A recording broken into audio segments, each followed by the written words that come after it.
Saludo con gran cariño al auditorio de Telefórmula, que en este momento se enlaza con los trabajos de esta emisión. Agradezco a quienes nos siguen a través de la radio y, por supuesto, plataformas de internet. Viernes 24 de marzo ha quedado inaugurada ya la cumbre iberoamericana, allá precisamente en Santo Domingo. Vamos a escuchar un fragmento de lo que dijo el secretario general iberoamericano, Andrés Salamanda. Bajo vuestro liderazgo, es posible imaginar Iberoamérica como un espacio donde los sueños se vuelven realidades, donde las esperanzas cristalizan, donde las oportunidades se aprovechan, donde la desigualdad retrocede, donde el progreso alcanza a todos, donde la naturaleza se cuida, donde los derechos siempre se respetan, donde la democracia florece, donde la cultura empodera y donde la justicia reina. Bueno, pues parte del discurso de apertura de Andrés Salamán. La comunidad iberoamericana se reúne, tiene 3 instrumentos y trabajan bajo el lema de una Iberoamérica sostenible. Están, pues además de el presidente Abinader, que es el anfitrión, están también asistentes de organismos internacionales. Está el secretario general de la OEA, el representante de política exterior de la Unión Europea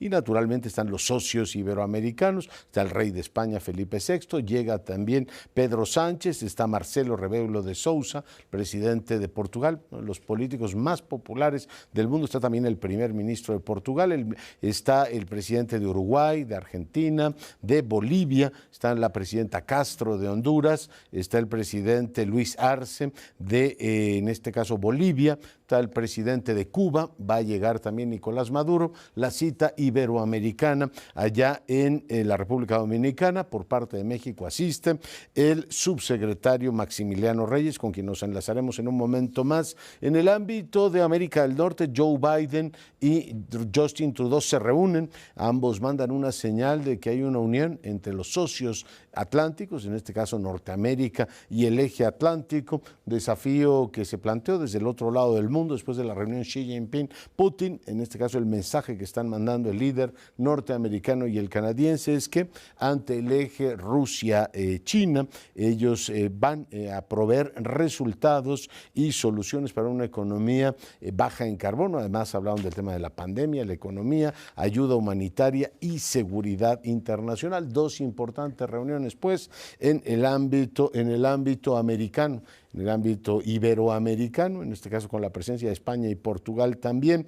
En México, en la capital de la República, mañana se abre en este caso la cumbre turística, el famoso tianguis turístico. Hace un momento platicábamos con el secretario Torruco. En otros temas, la DEA señala que los cárteles mexicanos, el de Sinaloa y el de Jalisco, son las principales amenazas de salud a sus comunidades. El presidente hoy reconoció que fue un mal día el de ayer, se registraron 80 homicidios, ya estaban pues celebrando que los homicidios iban a la baja y de pronto va a la realidad y toca tu puerta y te dice, pues sabe que hay 80 homicidios, dice el presidente que fue un mal día. En más información, nos dio a conocer el IGAE, tuvimos un crecimiento del 0,6% en el primer mes del año y vamos a hacer una breve pausa. En un momento más platicaremos también de los ecos de lo que hoy publicó el Universal para el instituto para devolverle al pueblo lo robado. Pues entre otras cosas le extraía el 30% de mocha a sus trabajadores, decían, pero me lo robo yo, ya después se lo devuelvo al pueblo.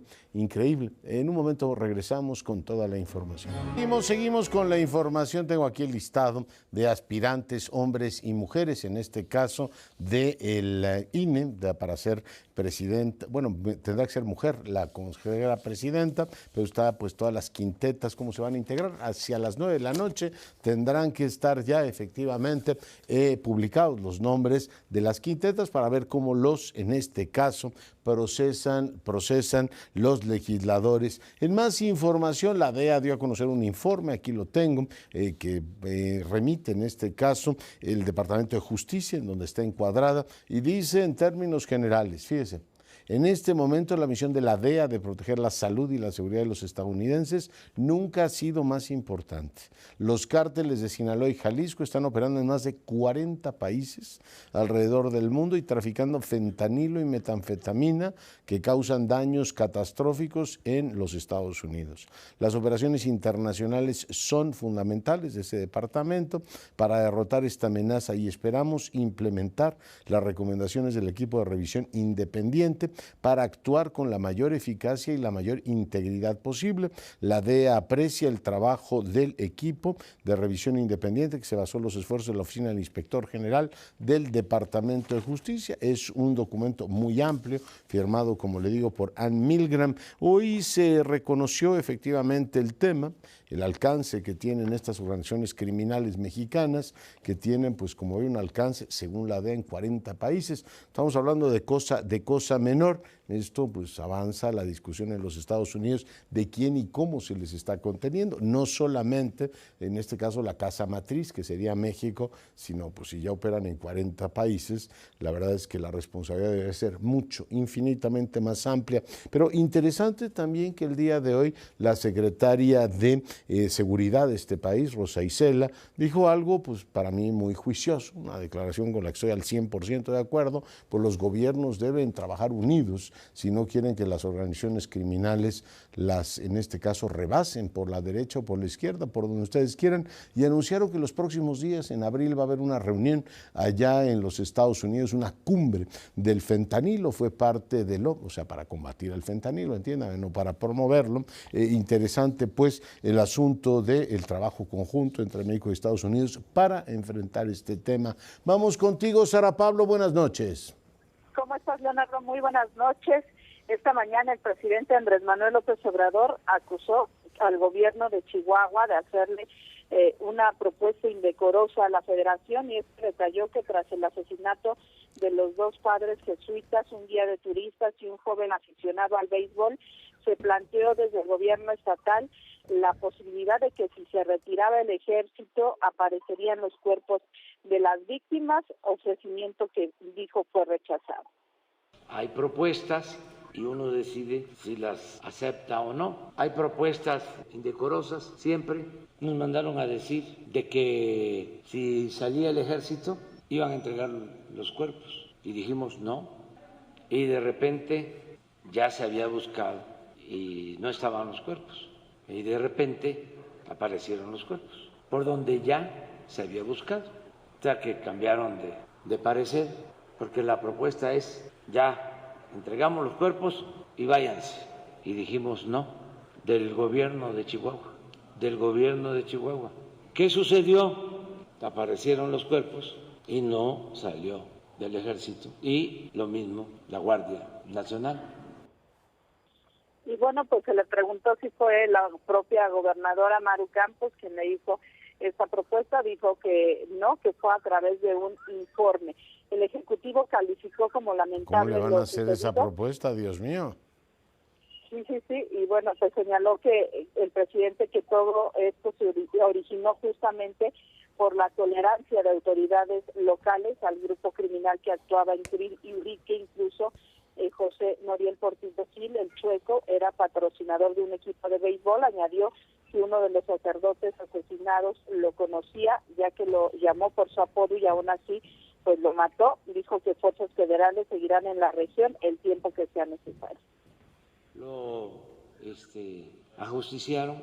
También no sabemos, a lo mejor pensando que con eso ya se iba a terminar la búsqueda y iban ya a salir los elementos que están ahí desde el primer día. ¿Qué le digo a la gente de la sierra? Que va a seguir la protección el tiempo que sea. Y bueno, pues ya en otro tema, el presidente hoy rechazó... Oye, pero ¿el recargón fue a Maru o fue a Javier Corral? Esto de la protección del gobierno local, Sara. Bueno, ahí ya no especificó. Él primero dijo que, bueno, el actual gobierno que preside Maru Campos fue quien le hizo esta propuesta de que se retirara el ejército para que pudieran aparecer los cuerpos. Y ya en el tema de quién le dio protección a este grupo criminal, pues lo dejó nada más abierto. Dijo que fue en autoridades locales. Se entiende, bueno, pues que esto ha ocurrido en los últimos años, nada más de manera general. Sí.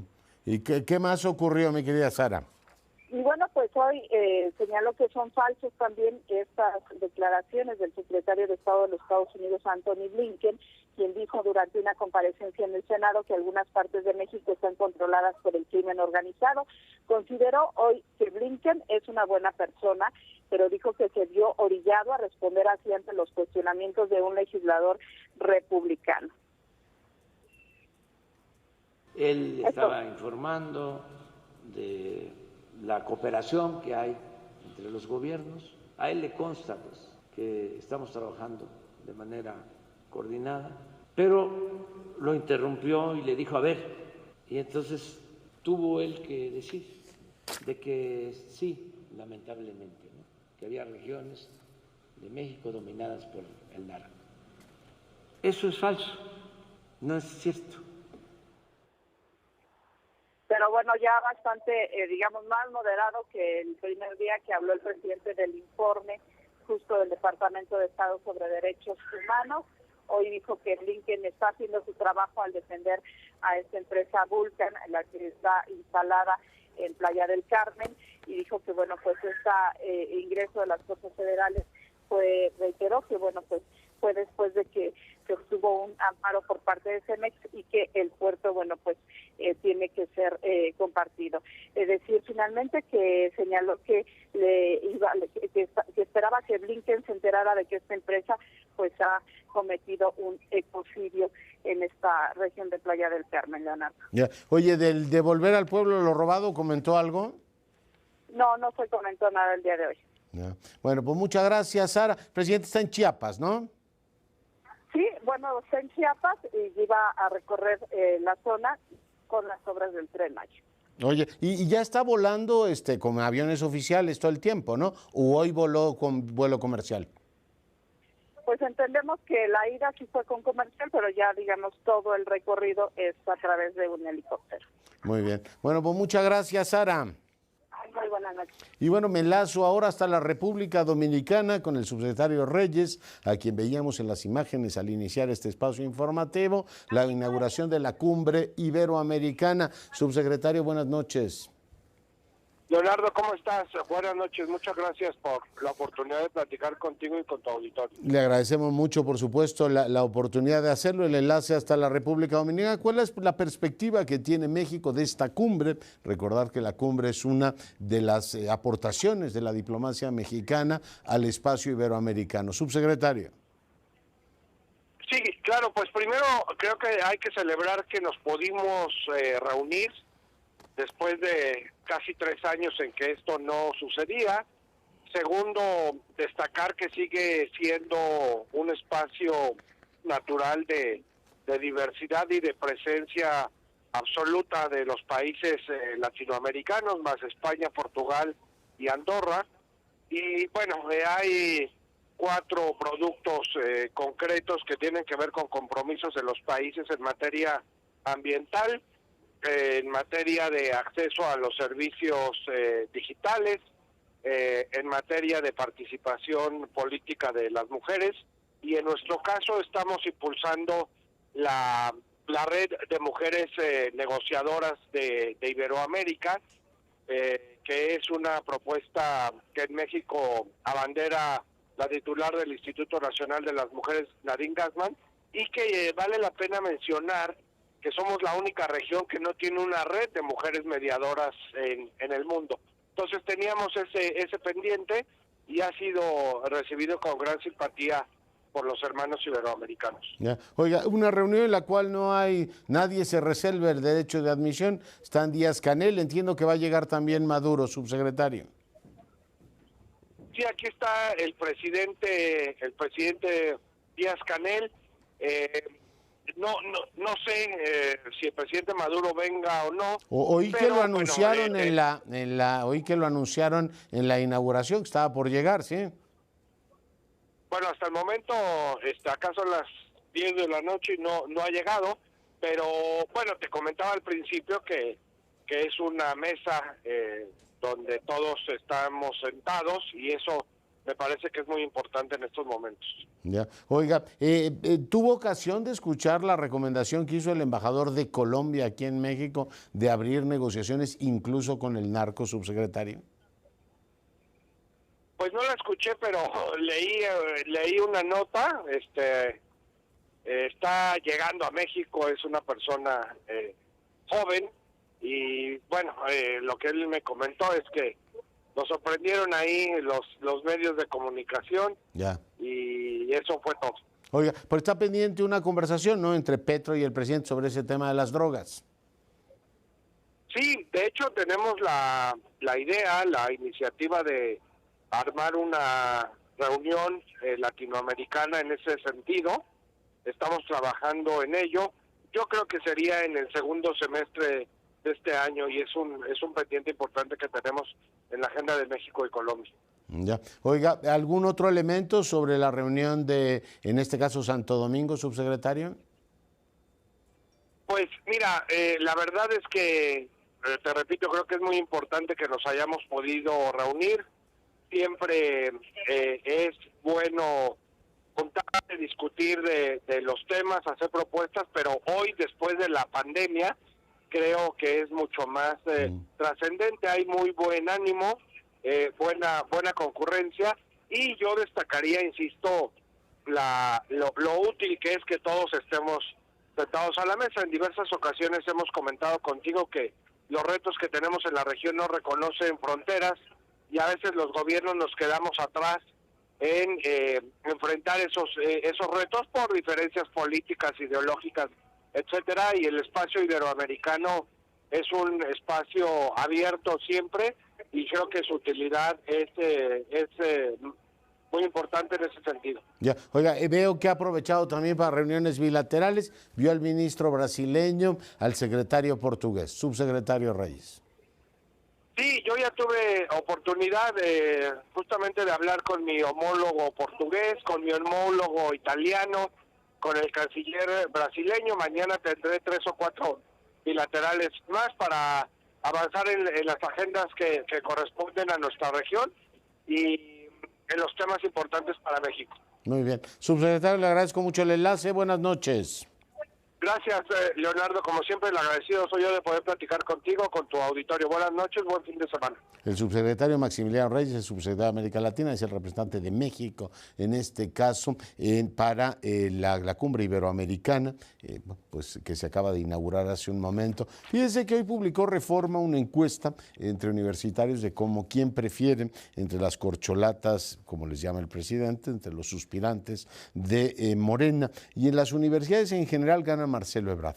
Le gana en este caso a Claudia Sheinbaum, a Adán Augusto López tiene un 4% solamente, Marcelo Ebrard 37% y Claudia Sheinbaum 35%. No sorprende, quizá el perfil que han adoptado, aunque Claudia Sheinbaum es una científica en el plano público, además muy acreditada, una doctora, en el plano público pues ha optado por repetir básicamente lo que dice el presidente y estar de acuerdo con todo, lo cual pues le ha quitado esta percepción en algunos sectores ilustrados de este país que tiene ideas propias. Vive Dios que las tiene. Pasa es que, bueno, pues con un presidente así cualquiera le discute, ¿no? Cualquiera le dice, oiga, presidente, ¿y por qué no fue a la República Dominicana? No, mejor no le digas nada, nos va a enojar. Oiga, ahí están todos, ¿no? Rebelo de Sousa, están, pues por supuesto, el presidente de Argentina, el de Bolivia, el de Cuba, el de Venezuela. Bueno, Venezuela está todavía pendiente por llegar. Lo anunciaron que estaba a punto de llegar la maestra de ceremonias, pero cualquiera va y le dice al presidente, yo tengo que ir a Chiapas, ¿le parece usted bien? No, presidente, lo que usted diga. Y bueno, seguramente si le preguntan en público, dirán, no, sí es mucho más importante que el presidente haga una gira por Chiapas que irse a reunir con los latinoamericanos. Imagínense, va a tener una reunión vía Zoom con ellos para hablar de inflación. Lo bien que le hubiese venido volar a Santo Domingo. Ahora además, como ya se ha hecho afecto a los vuelos oficiales, pues imagínense el saltito México-Santo Domingo, hoy llega en la noche, cena con ellos, mañana platica, el domingo de regreso, y bueno, pues platica ahí con toda la crema y la nata del mundo iberoamericano, pero nuestro presidente esas cosas no le gustan. Vaya usted y dígale que no lo haga, pues seguramente no saldrá bien de Palacio Nacional. Por tanto, eso le ha restado de alguna manera a Claudia Sheinbaum esa consideración, pero bueno, sigue bien, 35%, Marcelo Ebrard 37% en las públicas, tiene Marcelo Ebrard 34% de aprobación, 37% Claudia Sheinbaum, en las privadas 43% Marcelo, 32% Claudia Sheinbaum. Adán Augusto no pinta mucho en este mundo universitario. De todas maneras, la distancia entre público en general es muy amplia. Y bueno, le platicaba también, eso lo publicó Reforma, lo que hoy publicó el Universal, pues sí, el país está como zombie, ¿no? Porque pues de pronto tienes que el director del Instituto para devolverle al pueblo lo robado, pues resulta que le robaba a la gente. Y bueno, dicen, bueno, son cosas que ocurren, pero tampoco se crea que es tanto, 30% de su salario. O sea, como un maestro de obras abusivo o tienda de rayas del Porfiriato, así el instituto que creó el presidente, que por cierto no ha visto la suya, al primer director lo expedientaron ahí, que porque las licitaciones no funcionaban bien. El segundo fue Jaime Cárdenas y terminó pues como el Rosario de la Aurora con el presidente. Ya ve que le dijo, hay procedimientos, presidente. ¿Cómo que hay procedimientos? A mí no me venga con eso. Y ahora José Ángel Ansúrez García, Ansúrez con Z, en este caso pues renuncia al instituto tras darse a conocer que cobraba moches a los trabajadores, 30%, pero tenía, hoy publican Pedro Villa y Otilia Carvajal, así bajo su mando, 4,000 millones de pesos en contratos. Así es que bueno, pues no necesariamente una cosa lleva a otra, pero si tiene uno la práctica viciosa de estarle quitando el 30% del salario a la gente, pues ya me dirás, Ricky Moreno, si es una práctica saludable. Buenas noches. Doctor, ¿cómo está? Un gusto saludarle a usted y a toda la audiencia. Pues no es saludable, pero se está haciendo común, tristemente, doctor, lo estamos viendo y hay que agarrarnos porque ya vienen las elecciones y todo puede pasar, ya sabemos cuáles son los usos y costumbres que se dan estos candidatos. Oye, ¿qué va a pasar con TikTok? Veo con preocupación que oficiales de distintos países, Europa, Canadá, Estados Unidos, dicen TikTok puede ser una plataforma para el espionaje y el control del gobierno chino. Ayer el director general estuvo ante el legislativo norteamericano. Supongo que en algún momento, Ricky, esto va a pegar del lado mexicano. ¿Tú cómo ves las cosas?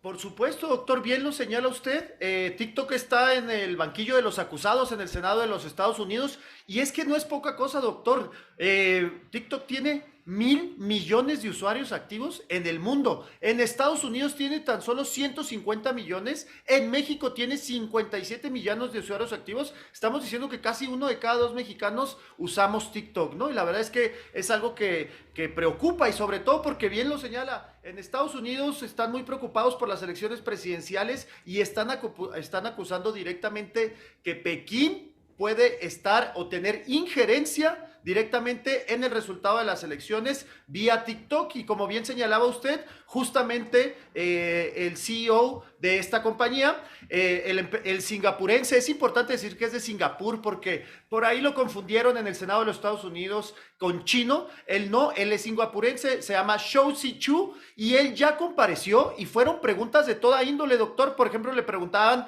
qué pasaría si el gobierno chino les pide toda la información que han recopilado de los usuarios de Estados Unidos, que si se la tendrían que dar o no, a lo que él respondió que no. O por ejemplo, preguntaron que si TikTok recupera datos faciales o reacciones faciales, es decir, si tú ves un TikTok Challenge, si tu pupila se dilata, eso TikTok lo detecta para generar más interés y para traerte más contenido como este tipo, ¿no? Y la verdad es que inclusive se acusó a TikTok, se le preguntó si es que el algoritmo de TikTok fomenta el suicidio o el genocidio, a lo cual él claramente señaló que no. Entonces, el problema es que los más paranoicos, como le decía, se refieren a que TikTok puede influir en las elecciones presidenciales del 2024, de manera, porque también los ventiló, como lo hicieron Facebook y Twitter, en el 16, ¿no? ¿Se acuerda usted de los Cambridge Analytics famosos que hubo por ahí? Entonces, están prevenidos pues para que estar. Y tristemente, pues ahora sí que es raro ver a los republicanos y a los demócratas unidos, pero en esta ocasión, para TikTok, parece que sí están unidos. ¿Y qué es lo que va a pasar? Bueno, pues diferentes analistas están diciendo que TikTok probablemente estará prohibido para fin de año si es que TikTok no hace lo siguiente, que es TikTok, la compañía madre se llama ByteDance, Y lo que están fomentando es que no tenga inversionistas, no tenga accionistas chinos, sino que tenga accionistas de los Estados Unidos para que esté, para que no lo vayan a cancelar. Y bueno, obviamente esto, doctor, ha dado una guerra en diferentes medios. Por ejemplo, la televisión acusa que el Senado está haciendo muy buenas preguntas, pero por ejemplo, pues todos los tiktokeros y todos los que usan TikTok que se sienten amenazados de perder pues estas horas de scrolleo y estas horas de diversión que tienen ahí en TikTok, que lo puedan perder. Y la verdad es que está diciendo pues que los senadores lo están viendo desde un punto de vista de viejitos rancios que no les gusta divertirse y que no quieren y que no le saben usar el TikTok. Vaya, Ricky, te mando un abrazo y te agradezco mucho que hayas estado esta noche con nosotros. Abrazo, doctor, saludos, que esté bien. Nuestro director de innovación, hoy platicando con usted, y voy ahora con el presidente de la cúpula empresarial, Francisco Cervantes. Él también está allá en la República Dominicana. Presidente, buenas noches. Querido Leonardo, muy buenas noches, gusto saludarte. Oye, la reunión iberoamericana, presidente, tiene también un componente empresarial. Cuéntaselo al auditorio. Fíjate que es una cumbre muy interesante y sobre todo con la agenda, lo que tratamos es una agenda muy importante con el tema de sustentabilidad, el tema de género, la importancia de la mujer en las empresas y sobre todo también la inversión, ¿no? Como la región de Iberoamérica es una región que debe de estar preocupado, pero sobre todo ser una región facilitadora para la inversión, sobre todo con esta competencia que hay ahora a nivel global, con un Asia muy pujante, con una Europa que bueno, pues después de la pandemia se le ha complicado mucho por los temas de energía, se ha complicado muchísimo y cómo hay que retomar y cuáles son los puntos que hay que retomar. Y mañana seguimos, ahorita traemos jueves, viernes y mañana seguimos hasta las 2 de la tarde también con una agenda importante, pero sobre todo con muy buena participación de los presidentes de América Latina, más bien de Iberoamérica, ¿no? Está también el presidente de España, está el presidente de Portugal y de América Latina hay muchos presidentes. Y es importante en este caso que España va a presidir también la Unión Europea, le toca, digamos, por el mecanismo rotativo. Para México el mercado europeo sigue siendo muy relevante y además pues nuestro socio estratégico, presidente. Así es, y sobre todo que se dio cita a todos los organismos, todos los organismos cúpulas de Iberoamérica. Tuvimos bastante reuniones de esas de trabajo con ellos y la preocupación es la inversión, la sustentabilidad, el medio ambiente son los puntos de preocupación y de cómo hacia adelante darle seguimiento para que seamos muy puntuales en estas agendas. Y la inclusión digital. Pues, presidente, sé que estás pendiente de las actividades de esta cumbre. Te agradezco mucho que hayas estado esta noche en Enlace con nosotros. Muchas gracias, Leonardo. Un abrazo a ti al auditorio. Gracias, buen fin de semana. Francisco Cervantes, presidente del CCE, desde, en este caso, la República Dominicana. Otro de los componentes importantes del espacio iberoamericano es también este empresarial. Fíjense que la secretaria de Cultura estuvo en Roma y se entregaron efectivamente allí 43 piezas arqueológicas. Mira que Italia ha tenido una actitud sensible y una actitud cooperativa con este asunto del patrimonio cultural. La recuperación y la restitución de las piezas se debe al trabajo del Comando General del Arma de los Carabineros para la tutela del patrimonio cultural, un cuerpo, el de los Carabineros, muy respetado en Italia. Las piezas arqueológicas corresponden a la época prehispánica, particularmente los siglos III al siglo VII. Regresarán a México vía diplomática. En la ceremonia estuvo, además de la secretaria, en este caso de Cultura, estuvo el embajador Carlos García de Alba y el comandante del Arma de los Carabineros, el general Vincenzo Molinese. La secretaria Frausto dijo: hoy estamos de fiesta, hoy la amistad entre Italia y México se corona con un extraordinario acto de generosidad. 43 piezas de la historia mexicana comienzan el retorno a su origen. Agradeció a las autoridades italianas por hacer esto posible. Y bueno, pues es el tema que tiene que ver con la presencia de ella allá y bueno, pues esta actitud del gobierno italiano de colaborar en esta repatriación. Juan Antonio Jiménez, te saludo. Gracias, doctor. Muy buenas noches. El ministro ponente Javier Lainez Potisek admitió la demanda de controversia constitucional que interpuso el Instituto Nacional Electoral en contra del llamado Plan B, con lo que dicho decreto queda suspendido por tiempo indefinido. manera el llamado decreto por el que se reforma, adiciona y derogan diversas disposiciones de la Ley General de Instituciones y Procedimientos Electorales, de la Ley General de Partidos Políticos, de la Ley Orgánica del Poder Judicial de la Federación y que expide una nueva Ley General de los Medios de Impugnación en materia electoral, así se llama completo el plan B, pues no va a estar vigente. En este mismo acuerdo, el ministro instructor solicitó a las autoridades demandadas, el Congreso de la Unión y el Ejecutivo Federal, que presenten su contestación dentro del plazo legal, esto es, en las próximas horas. Aunado a lo anterior, el ministro Lainez Potisek concedió la suspensión solicitada por el INE respecto de todos los artículos impugnados del decreto para efecto de que las cosas se mantengan en el estado en el que hoy se encuentran y rijan las disposiciones vigentes antes de la respectiva reforma.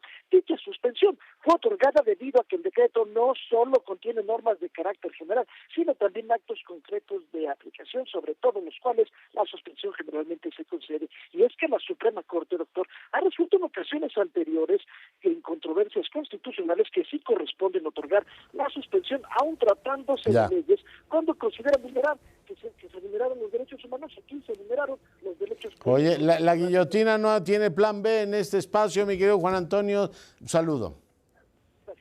Pausa, volvemos. Seguimos con la información pendiente de que ya se publiquen las quintetas de quién va en este caso a ir al Instituto Nacional Electoral. A las 9 de la noche tendrán que estar ya todas efectivamente, o se deberían hacer públicas.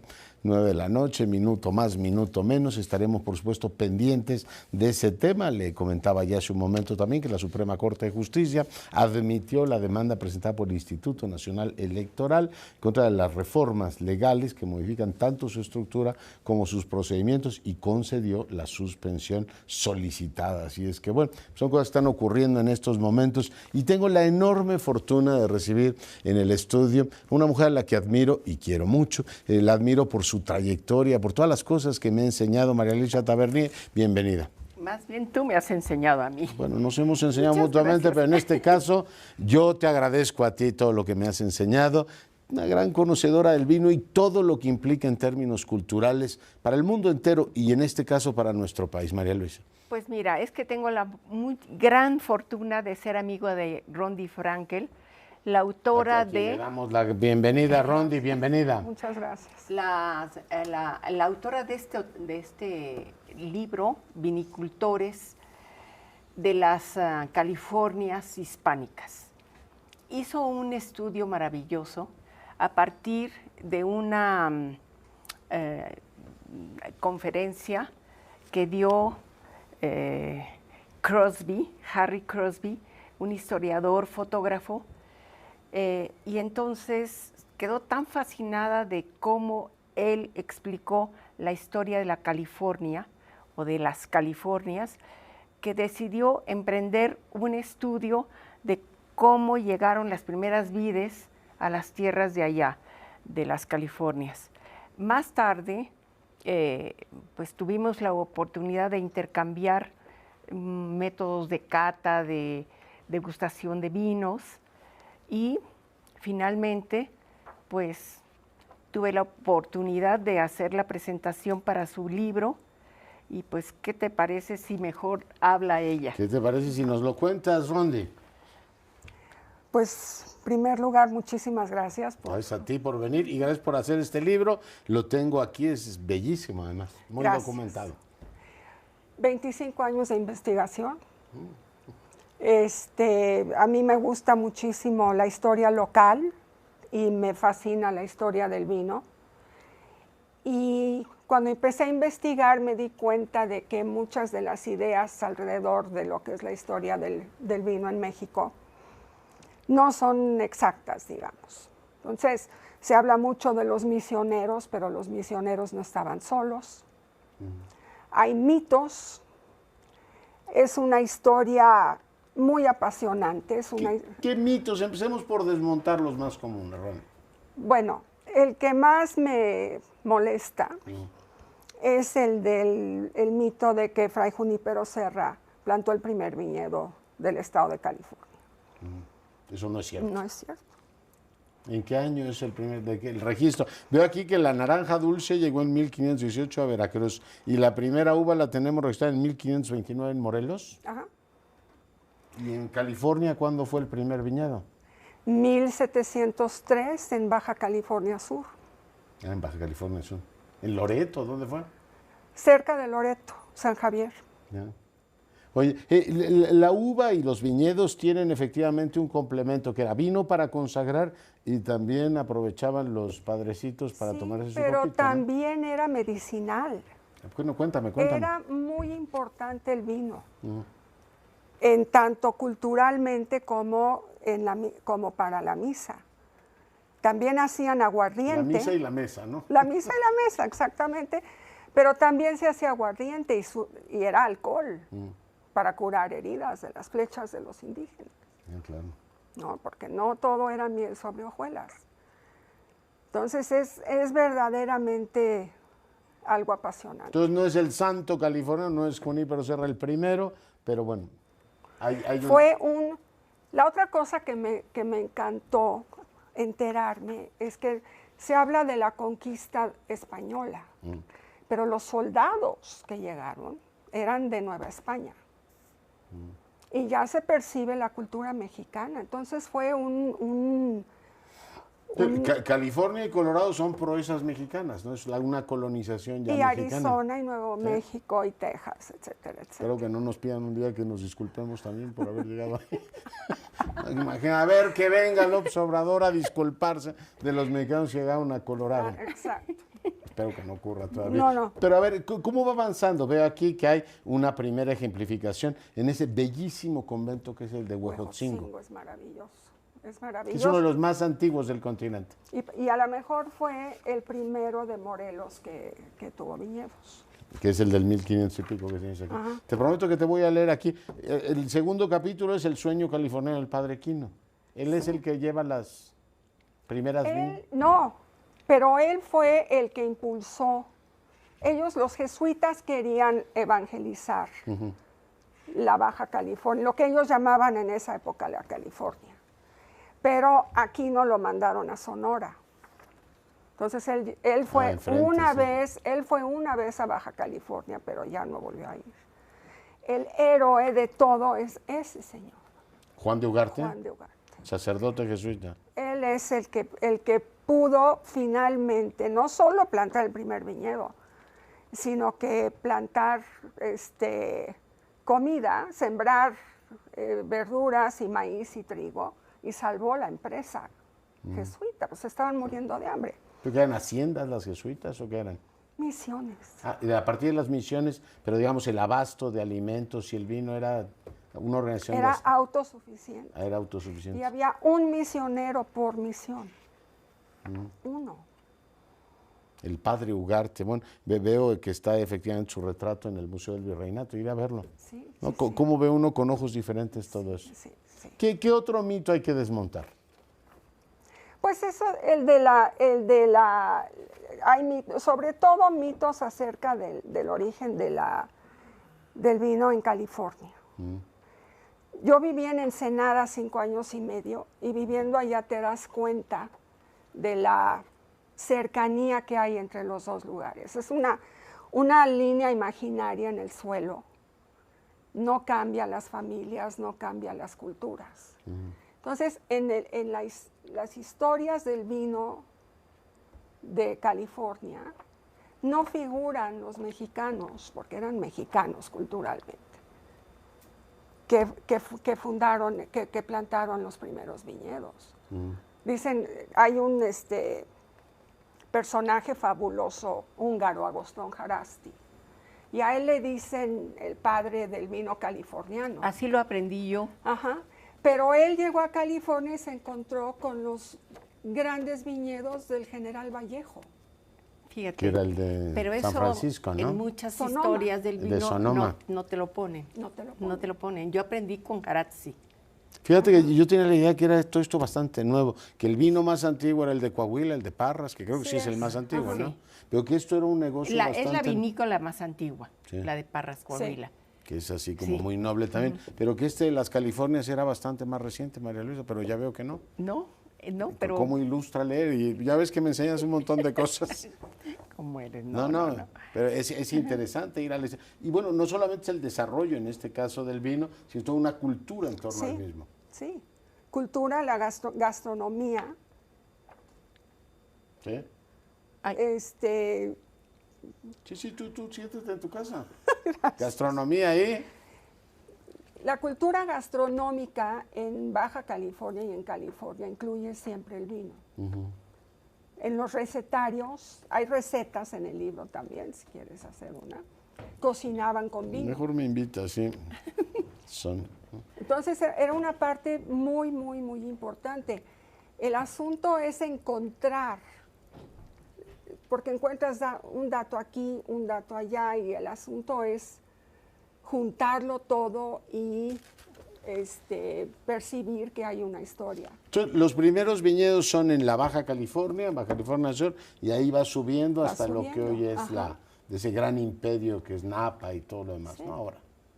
Sí, pero las primeras vides que se plantaron en Napa fueron vides de la variedad Misión, descendientes de las vides que plantó Juan de Ugarte en San Javier. ¿Y esas Misión originalmente de dónde venían? Porque leía que venía el Malvasía de Canarias y de la uva, ¿no? La Misión, uva Misión. Es uva Misión esa. Y Moscatel de Moscatel Alejandría, también. que venían de las Canarias, ¿no? Esas son las primeras y van adquiriendo ya su propio carácter en México. Sí, pero la Misión ya llevaba muchos años en Nueva España. La trajeron de Nueva España. La trajeron, de hecho, de Sonora a Baja California. Y a Sonora llegó probablemente de Guanajuato y esos lugares así. Hay un dato así interesante que decía el historiador Héctor Arriola, que a partir de esa época de Juan de Ugalde nunca se volvió a dejar de beber vino en ese lugar. Es decir, se puede decir que en México, pues claro que no en toda la República. Pero es una tradición que tiene 3 siglos por lo menos. Que tiene 3 siglos ininterrumpidamente. Yeah. Y eso se da, pues lógico, cuando tú puedes tener tu pie de viña al lado y puedes hacer tu vino, como lo siguen haciendo los georgianos. Pero lo padre actualmente. de descubrir es que lo estaban haciendo mexicanos. Sí. Porque los novohispanos ya comían tortilla, ya eran mexicanos. La gastronomía que trajeron a Baja California era gastronomía mexicana. Eso está, ¿no? Sí. Indígenas. Sí, los indígenas también ya está muy figuran. definida la nacionalidad. Tomo de Arriola una cita que acabo de encontrar. Sí. La modernidad se va imponiendo y junto con ella también aparece la competencia y con este fenómeno económico, la superación en la crianza de los buenos vinos con la prosaspia que solo el tiempo da. Sí. A él tuve la fortuna de conocerlo. Era sensacional. Y fue el que decía, en México, o sea, claro que esa parte de México. Pero quiero decirte también que Rondi tuvo la fortuna, por ejemplo, de cosechar la uva a las 2 de la mañana, que es importantísimo. Tú has hecho todo en la vida. Escribir libros, cosechar. Es que yo trabajé durante 30 años promoviendo vino mexicano, trabajando para vinícolas mexicanas. Y considero un gran privilegio haber aprendido de vino de la gente que lo hace. Entonces, te das cuenta que no es todo catas y fiestas, etcétera, etcétera. Es un negocio complicado, es un negocio difícil, un negocio muy noble. Bueno, y hay que saber. Oye, ¿y se conservan algunas de esas viñas antiquísimas? Porque dicen, por ejemplo, oye, el vino de Borgoña, pues tienen viñas, no sé, tú sabes mucho de historia del vino, antiquísimas. En Armenia dicen que tienen el vino más antiguo que el de Georgia, pero no sé de qué época son. ¿Cuáles son las más antiguas que tenemos en México? En Baja California Sur. ¿300 años? Probablemente 300 no, pero sí más de 100 años hay algunas. ¿Y sí gana mucho el vino con el tiempo, esas viñas viejas? Algunas vides, y la Misión es una de ellas. Algunas vides como la Misión y la Zinfandel. La Zinfandel. ¿Y esa de dónde viene? De Hungría. De Hungría. No, mira, que tiene mucho éxito en los vinos californianos, ¿no? Sí, se ha adaptado muy bien. Lo que pasa es que a medida que las, digamos, variedades clásicas, selectas, como Cabernet Sauvignon, como Merlot, como Chardonnay, esas vides ganan con el tiempo porque las raíces se van hundiendo y entonces van tomando una gran fuerza, minerales a lo largo de que van hundiendo. Ya. Entonces, mientras más profundos los pies, más calidad te da la planta. Uno de los grandes enólogos lo visitó, un gran mercadólogo de Burdeos, que le decía, quiero que me hagas el mejor vino del mundo. Y entonces él le contestó, donnez-moi la meilleure raisin du monde, o sea, dame la mejor Uva del mundo. Et je le ferai, y te lo haré. Y la mejor uva del mundo pues se va dando, ya se sabe, en un clima, microclima, manos que la cuidan y todo. Sol. Oye, Sol. ¿y la industria moderna de vino en esa zona hace honor a esta tradición tricentenaria, María Luisa? Bueno, hay algunas vinícolas que lo están haciendo bastante bien. ¿Por qué no le platicas a partir de 1980? 87. Que ha crecido mucho la industria, no sé. Pero fíjate, Distinguir el grano de la paja. Antes de 1987 había muchos productores de vino en México. Y luego México entró al GATT. Sí. Quebró la mayoría de las vinícolas del país. O quebraron o replantaron, reinjertaron las vides para hacer uva de mesa o brandy, pero se dejó de hacer uva de mesa. Al siguiente año se funda Montechanic con la misión de hacer el mejor vino mexicano posible. Lo importante, yo creo, de Montechanic fue que fueron los primeros en insistir en vino mexicano. Nombre mexicano, el viñedo es mexicano, sin referencia a No Europa. querer copiar o tener alguna evocación europea, ¿sí? Y invirtieron en la mejor tecnología, etcétera, Diseño, sí. Le dieron el tiempo necesario al vino y tuvieron además una estrategia de mercadotecnia genial. Y ahora ha Genial. crecido mucho la industria, ¿no? Pero gracias a Montechanic, la verdad. Montechanic. Oye, lo que veo es que son, eso sí, fuera de mercado en algunas partes, porque tienen muchísimos impuestos. No, pero ese es otro tema, ese no es tema de Todos los antropólogos. vinos tienen muchos impuestos. Pero el mexicano está... Igual que todos. ¿Ah, sí? Sí. Ese es otro mito. O sea, que cada vez no que está tomamos en el un trago, libro, pero ese es otro contribución al mito. gobierno. Ese es otro mito. Y creo que aquí hay un impuesto local en la capital, ¿no? Sí. Por el gobierno federal y local, y todos pagamos por el vino. No, pero es una gran historia y me encanta que le den efectivamente esta profundidad. 300 años de una tradición mexicana, no es algo que se haya inventado recientemente, ni ocurrió de los 80 para acá, que bueno, algunos han visto la película esta de La Botella, y dicen, la industria del vino empezó entonces, claro que ha tenido un auge ahora, pero en nuestro país tiene una tradición, María Luisa, centenaria. La Sí. verdad que sí. Quizá lo que se confunde la gente en México y extranjeros es que esa cultura no se generalizó en todos los estados. Les prometo que voy a leer el libro, lo atesoro por supuesto para un libro precioso de gran formato, lo leeré con enorme interés. Rondi, muchas gracias por venir. Enhorabuena. Muchas gracias a ti. María Luisa, Al qué contrario. privilegio que te hayas dado el tiempo No, de más venir. bien, privilegio para mí. Oye. Gracias por venir. Híjole. Nos vamos, yo soy Leonardo Curcio, en nombre de todo el equipo le agradezco su compañía, siga nuestras frecuencias y sea rabiosamente feliz, se lo merece.